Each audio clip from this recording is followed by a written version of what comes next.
Alhamdulillahilladzi bi ni'matihi tatimmus shalihat wa bi rahmatihi tanzilul barakat wa tutrakul hasanat wa tuhsanul fuyudat.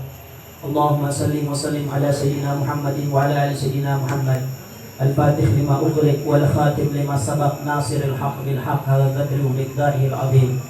Allahumma salli ala sayyidina Muhammadin salatan tughfir biha dzunub wa tuslim bil qulub wa tantaliqu bil usuq wa talinu bil suq wa la ali wa sahbihi man ilaihi mansub. Amma ba'du. Pertama-tama yang saya hormati para habaib, para asatidz dan para anak-anak muda dan yang sempat hadir, terutama tuan rumah yang lagi ulang tahun. Salawat. Kemudian tentunya yang pertama-tama hanya kepada Allah Subhanahu wa ta'ala kita bersyukur karena begitu banyak nikmat yang Allah berikan kepada kita. Nikmat di antara nikmat daripada Allah berikan kepada kita, kita bisa hadir di tempat yang penuh barakah ini. Ini adalah suatu perkumpulan yang sangat mulia. Kenapa? Karena dibacakan maulid baginda Nabi besar Muhammad sallallahu alaihi wasallam. Al-Habib Ali bin Muhammad Al-Habsyi mengatakan, "Fama min khuluqin fil bariyati mahmud illa wa huwa mutalakan an zainil wujud." Seandainya kalau kita lihat di zaman dulu, zaman sekarang, bahkan zaman yang akan datang, kalau ada suatu kebaikan itu berupa apapun, macam apapun, seseorang laki-laki berbuat dengan baik kepada sahabatnya, orang tua kepada anak, anak kepada orang tua, yakinlah semua bersumber kepada baginda Nabi besar Muhammad sallallahu alaihi wasallam. Salawat serta salam tiada henti-hentinya kita kirimkan kepada sosok manusia yang sangat mulia, manusia yang sangat agung, yakni baginda Nabi besar Muhammad sallallahu alaihi wasallam. Berbicara tentang anak muda, tadi kita sudah dengar bersama bagaimana peran atau bagaimana kita sebagai anak muda untuk menghadapi masa-masa yang akan sekarang. Karena kenapa? Anak muda atau anak atau seusia seperti kita ini, itu hawa nafsu itu sangat cepat. Karena masih labil, kita masih muda ini, masih labil. Tadi sudah dijelaskan oleh Habib Hasan bagaimana cara kita dianjurkan membaca Al-Quran untuk bisa membendung, salah satu bisa membendung maksiat atau membendung hawa nafsu. Kita bisa baca Al-Quran yang sebagaimana dijelaskan. Bagaimana kemuliaan Al-Quran yang telah dijelaskan. Kita lihat saja, kalau kita ketahui bagaimana mulianya Al-Quran, bagaimana Allah Subhanahu wa ta'ala memuliakan Al-Quran. Kita lihat surat Al-Kahfi. Di situ ada beberapa kalimat per kalimat yang dijelaskan, yakni kalau kita melihat di dalam hukum Islam, dalam hukum fikih, ada satu hewan yang najis tapi disebutkan di dalam Al-Quran. Hewan apa di situ? Di dalam surat Al-Kahfi disebutkan anjing. Wa kalbuhum, kata Allah Subhanahu wa ta'ala. Wa kalbuhum, kalimat anjing ini kalau kita mau hitung itu ada 6 huruf. Bayangkan, ini sesuatu hewan yang sudah najis. Ini sesuatu barang yang najis, tapi ketika kita baca kita dapat pahala, dilipat gandakan oleh Allah. Kenapa tidak? Nabi Muhammad sallallahu alaihi wasallam menjelaskan dalam hadisnya, "Man qara'a harfan min kitabillahi", barang siapa, kata Nabi Muhammad sallallahu alaihi wasallam, membaca huruf daripada huruf Al-Qur'an, falahu hasanatun, baginya kebaikan, dan setiap kebaikan ada 10 kebaikan, dan setiap 10 kebaikan dilipat gandakan menjadi 10, kata Nabi Muhammad. Kemudian apa kata Nabi? Falam akul, saya tidak mengatakan, kata Nabi Muhammad sallallahu alaihi wasallam, alif lam mim harfan. Alif lam mim itu satu huruf, tidak. Akan tetapi alif itu satu huruf, lam itu satu huruf, mim itu satu huruf. 3 huruf ini dikalikan 10 kebaikan yang kita dapatkan. Bayangkan, wa kalbuhum, kalimat anjing ada 6 huruf di situ, kali 60 kebaikan, padahal sesuatu yang najis. Tapi ketika kita sebutkan di dalam Al-Quran, wa kalbuhum, dan anjing-anjing mereka.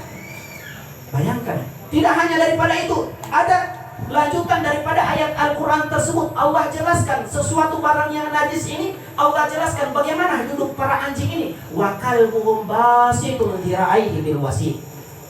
Bagaimana dengan kedua tangannya dia duduk menunggu Ashabul Kahfi. Ini keutamaan membaca Al-Quran. Makanya daripada kita yang masih muda, kita tingkatkan untuk membaca Al-Quran daripada Allah Subhanahu wa Ta'ala. Belum lagi kita tadi membacakan maulid. Kita tadi membacakan maulid baginda Nabi besar Muhammad sallallahu alaihi wasallam. Di antara daripada antara amalan yang telah disebutkan al-hadits hasan tadi, yaitu bersalawat kepada Nabi Muhammad sallallahu alaihi wasallam. Saya teringat satu kisah sahabat Nabi Muhammad sallallahu alaihi wasallam. Tatkala sahabat Nabi Muhammad sallallahu alaihi wasallam duduk bersama Nabi Muhammad sallallahu alaihi wasallam. Nama sahabat ini Ubay ibn Ka'ab. Ubay ibn Ka'ab ini indama jalas sama Nabi Muhammad sallallahu alaihi wasallam, dia bertanya kepada Nabi Muhammad sallallahu alaihi wasallam, "Ya Rasulullah, ini salatu alaika akthar fa akthar." Saya bersalawat kepadamu begitu banyak ya Rasulullah, kata Ubay bin Ka'ab. Atau kama qala, saya sangat cinta salawat kepadamu. Fakam aj'aluka salata alaika ya Rasulullah. Maka berapa banyak yang harus saya bersalawat kepadamu wahai Rasulullah? Berapa banyak wahai Rasulullah? Apa yang dijawab oleh baginda Nabi besar Muhammad sallallahu alaihi wasallam? Ma syi'ta, terserah engkau wahai Ubay bin Ka'ab. Terserah berapapun.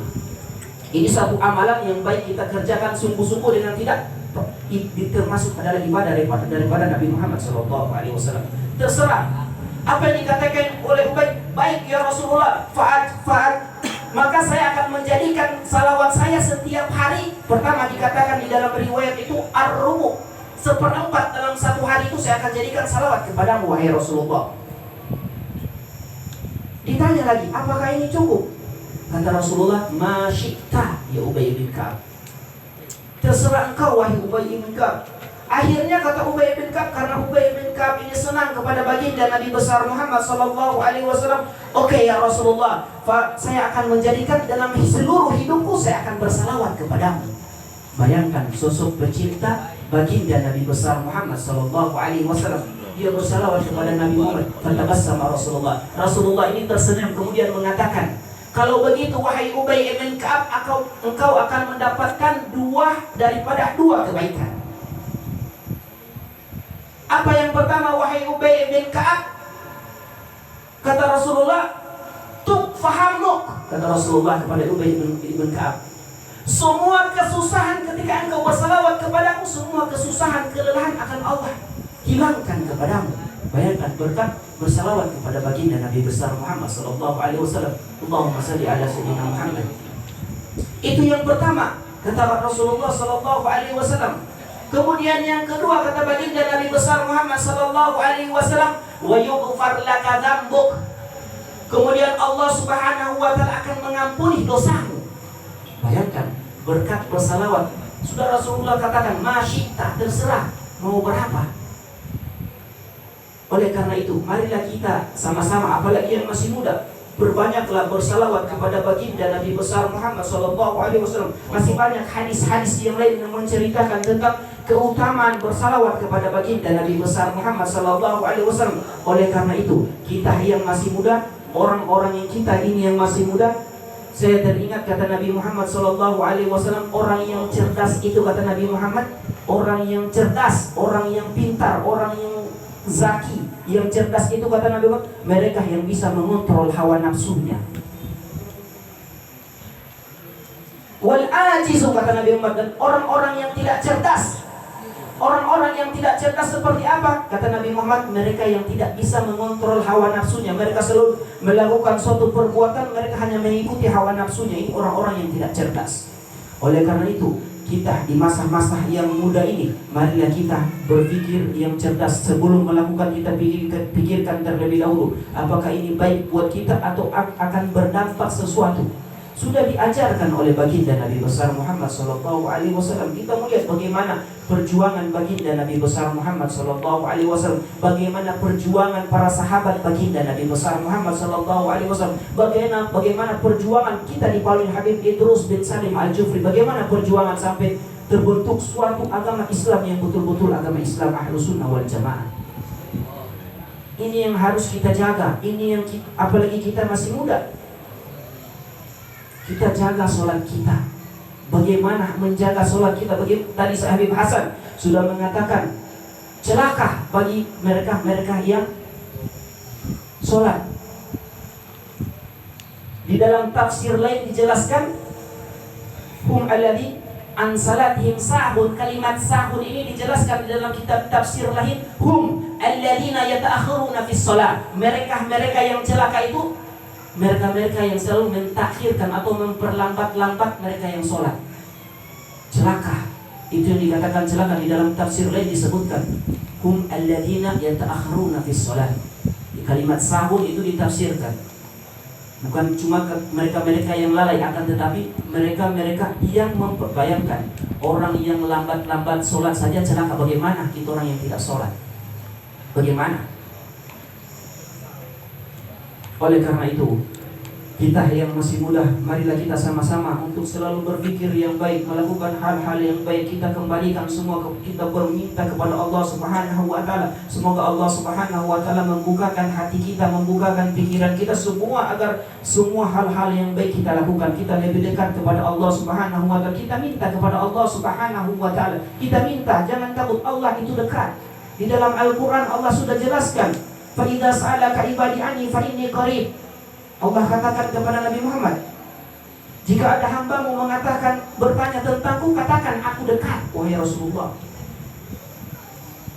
Dekat, kata Allah. Allah akan menjawab semua doa kita. Di dalam surat Al-Baqarah dijelaskan, tapi dengan dua syarat, kata Allah. Mereka melakukan perintah. Di antara perintah Allah apa? Yaitu kita sholat kepada Allah. Banyak perintah-perintah, kewajiban-kewajiban yang Allah perintahkan, yang dibawa oleh baginda Nabi besar Muhammad SAW. Kemudian mereka harus beriman kepadaku. Inilah sebenarnya semua hal-hal yang baik sudah diceritakan. Tinggal kita mau mengambilnya, mau mempelajarinya. Bagaimana cara kita, apalagi kita yang masih muda. Semoga semuanya bermanfaat yang diberikan oleh apa yang telah saya sampaikan. Apa yang kurang saya mohon maaf. Kalau ada kata-kata yang salah itu dari saya. Kalau ada kata-kata yang benar itu pasti dari Allah Subhanahu wa Ta'ala. Walafu minkum. Assalamualaikum warahmatullahi wabarakatuh.